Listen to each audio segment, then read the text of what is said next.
আপু, তো সালামি 10% আমাকে দে। কেন? এটা নাকি পাড়ার নিয়ম, যে যত সালামি হবে তার থেকে 10% সালামি ফাইন বাকি দিত। এই তো আবার কোন ধরনের চাঁদাবাজি? এটা পাড়ার নিয়ম, সবাই দেয়, তোরও দিতে হবে। আমি দিব না, ভাগ এখান থেকে।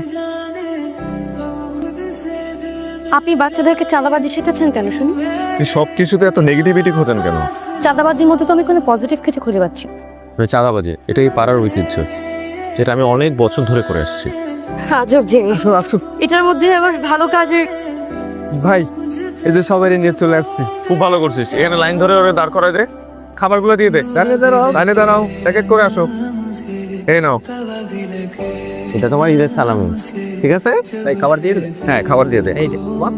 এই যে নতুন নোট, তোমার ঈদের সালামি, এইটা তোমার। হাসি দাও, হাসি। এইটা নাও তোমার। আল্লাহ হাফেজ, আল্লাহ হাফেজ। যাও যাও যাও, সবাই যাও, বাসায় যাও। এই, এটা নে। আপনি একবার আমাকে চোর ভাবেন, একবার ভাবেন চাঁদাবাজ, ভালো কিছু ভাবতে পারেন না? এখন থেকে ভাববো। মনে হয় না পারবেন। এটা নিন। Thank you. বাবা, আপনার সালামি 10% এত টাকা? এটা আমার সালামের 100%। Thank you. সালামির অর্থনীতি নিয়ে কখনো ভেবে দেখেছেন?